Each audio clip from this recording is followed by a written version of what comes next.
जय श्री कृष्णा दोस्तों, राधे राधे।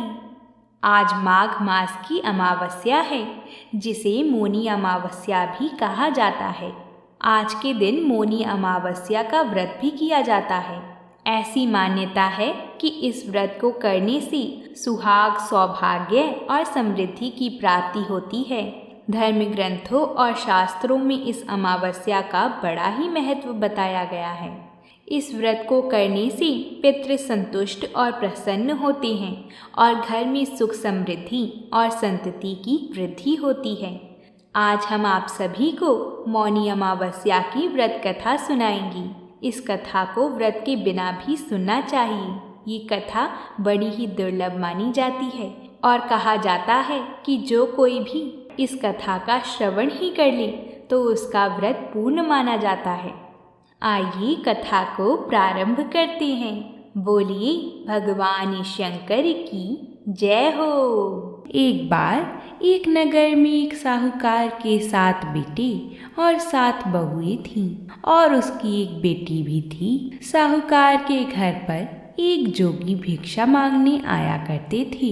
जोगी को साहूकार की बहू भिक्षा देती थी तो वह ले लेता था, लेकिन जब बेटी देती थी तब वह भिक्षा नहीं लेता था और कहता था कि बेटी सुहागन तो है, पर इसके बाद में दुहाग लिखा है। यह बात सुनकर बेटी को चिंता होने लगी और उसका शरीर कमजोर होने लगा। उसकी माँ ने पूछा कि बेटी, तुम इन दिनों इतनी कमजोर दिखाई देती हो। तब उसने बताया कि एक जोगी भिक्षा मांगने आते थे, जो कहते हैं कि बेटी है तो सुहागन, लेकिन उसके नसीब में दुहाग यानी दुख लिखा है। यह बात सुनकर उसकी माँ ने कहा कि कल मैं सुनूंगी। अगले दिन जब जोगी भिक्षा लेने आए तो उसकी माँ छुप कर बैठ गई। जब बेटी भिक्षा देने लगी तो जोगी ने वही बात फिर से बोली। इतनी बात सुनकर उसकी माँ बाहर निकल कर आई और वह बोली, एक तो हम तुम्हें भिक्षा देते हैं और तुम हो कि ऊपर से हमें गाली देते हो।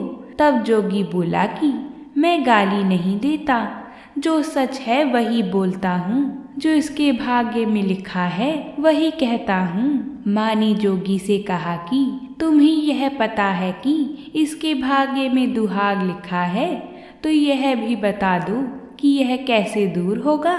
तब जोगी बोला कि 7 समुंदर पार एक सोना धोबिन रहती है, जो सोमवती अमावस्या का व्रत करती है। अगर वह आकर अपना फल दे दे तो इसका निवारण हो सकता है, नहीं तो विवाह होते ही इसके पति को सांप डस लेगा। यह बात सुनकर माँ बहुत रोने लगी और सोना धोबिन की तलाश में जाने लगी। चलते चलते रास्ते में तेज धूप पड़ने लगी तो साहूकारनी एक पीपल के पेड़ के नीचे बैठ गई। उस पीपल के पेड़ में एक गरुड़ पक्षी का घोंसला था, जिसमें गरुड़ का छोटा बच्चा था। साहूकारनी को घोंसले के पास एक सांप जाता दिखाई दिया तो उसने उस गरुड़ के बच्चे को बचाने के लिए उस सांप को मारकर डाल के नीचे रख दिया। जब गरुड़ और पंखनी आए तो घोंसले के पास खून देखकर क्रोधित हो उठे और साहूकारनी को चोंच मारने लगे।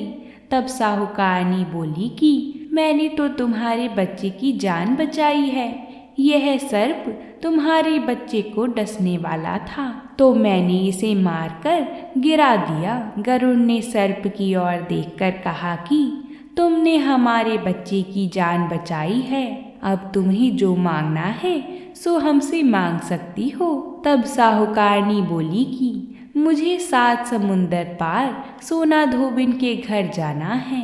गरुड़ ने साहूकारनी को अपनी पीठ पर बिठाकर 7 समुंदर पार सोना धोबिन के घर छोड़ाया। वहां जाकर साहूकारनी ने सोचा कि सोना धोबिन को कैसे राजी किया जाए। सोना धोबिन के 7 बेटे बहू थे।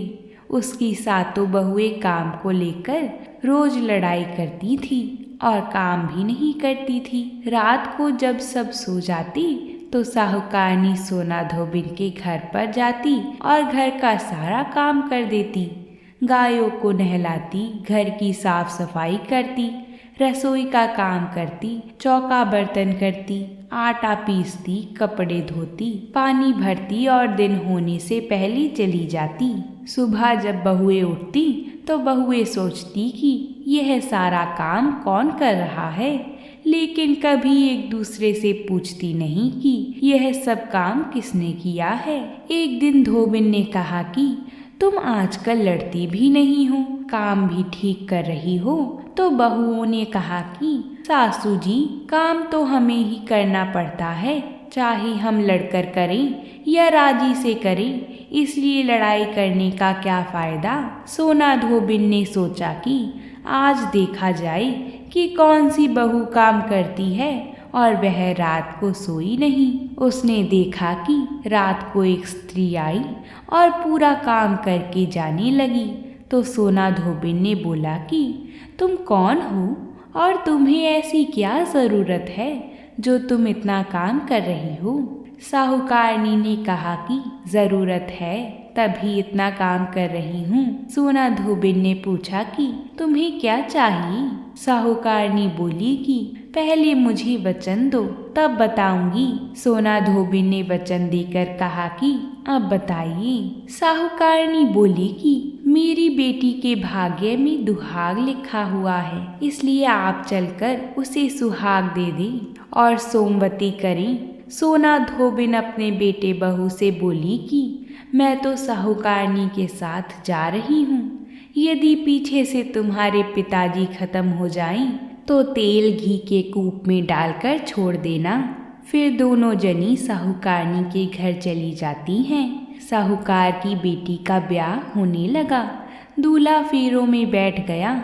सोना धोबिन ने दूल्हे के घुटने के पास कच्चा करवा रखा, उसमें दूध डाला और तात का तार लेकर बैठ गई। थोड़ी देर बाद सांप दूल्हे को डसने के लिए आया। सोना धोबिन ने करवा आगे रखा और तार से बांध दिया, लेकिन दूल्हा डर के मारे मर गया। तब सोना धोबिन ने टीके में से रोली निकाली, मांग से सिंदूर निकाला, आँखों में से काजल निकाला और मेहंदी निकालकर छोटी अंगुली से छींटे मारे और बोली कि आज दिन तक मैंने जितनी सोमवती अमावस्या करी उनका फल तो साहूकार की बेटी को लग जाए और आगे जो मैं सोमवती अमावस्या करूं वह मेरे बेटे को लगे। इतना कहते ही दूल्हा जीवित हो गया और सभी सोमवती की जय जय बोलने लगी। सोना धोबिन वापस जाने लगी। तब साहूकारनी बोली कि तुमने मेरे जमाई को नया जीवन दान दिया है, इसलिए कुछ भी मांग लो। वह बोली कि मुझे तो कुछ नहीं चाहिए, सिर्फ एक हांडी दे दो। वह हांडी लेकर चली जाती है। रास्ते में सोमवती आती है तो हांडी का 108 परिक्रमा लगाकर पीपल के पेड़ के नीचे गाड़कर घर आ जाती है।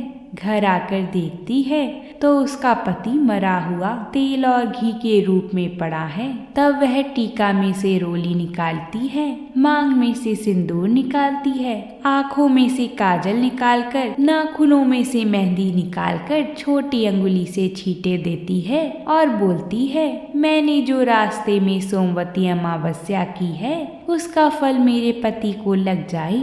इतना कहते ही उसका पति उठकर बैठ जाता है। तब घर में एक ज्योतिषी आई और बोली कि जजमान, सोमवती अमावस्या को मेरा क्या है तो दक्षिणा दो। सोना धोबिन बोली कि मुझे तो सोमवती अमावस्या रास्ते में आई थी। सोना धोबिन बोली कि मुझे तो सोमवती रास्ते में आई थी तो कुछ भी नहीं किया, जो कुछ भी किया वह सब पीपल के नीचे गाड़ दिया। ज्योतिषी ब्राह्मण ने जाकर खोद कर देखा तो 108 और 13 सोने के चक्कर मिले।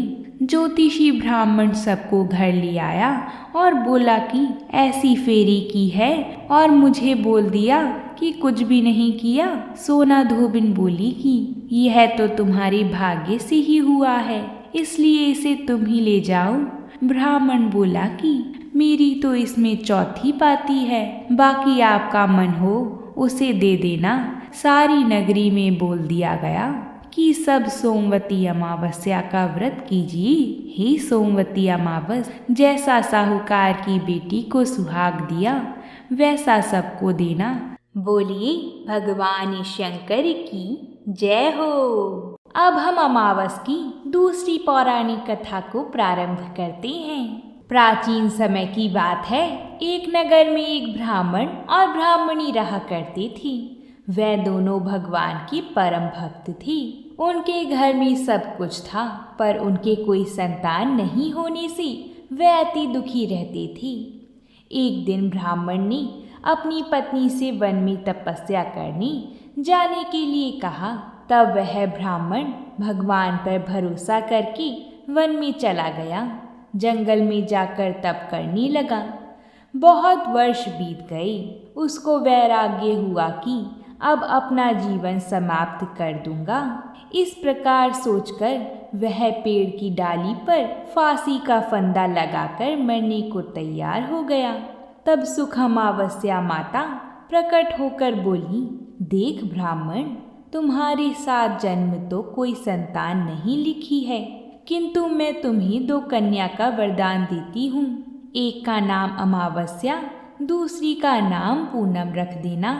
तेरी स्त्री को कहना कि सुख अमावस्या का व्रत या उपवास करे। अमावस्या के दिन 1 कटोरी चावल भरकर उस पर दक्षिणा रखकर किसी मंदिर में रखाना। फिर 1 कटोरी चावल सहित दान करते रहना। ऐसा 1 साल तक करना। ब्राह्मण घर आया और उसने सभी घटना अपनी पत्नी को बताई और अमावस्या के दिन ब्राह्मणी ने अमावस्या का व्रत रखा। कुछ समय बाद उसको 2 कन्या हुई। तब उसने एक का नाम अमावस्या व दूसरी का नाम पूनम रख दिया। वह दोनों कन्या धीरे धीरे बड़ी होने पर उनका विवाह करा दिया गया। बड़ी बहन अमावस्या धार्मिक थी, बल्कि छोटी बेटी भगवान को बिल्कुल ही नहीं मानती थी। बड़ी के घर में तो सुख समृद्धि का भंडार भरपूर था, पर छोटी बहन पूनम की दुख का पार नहीं था।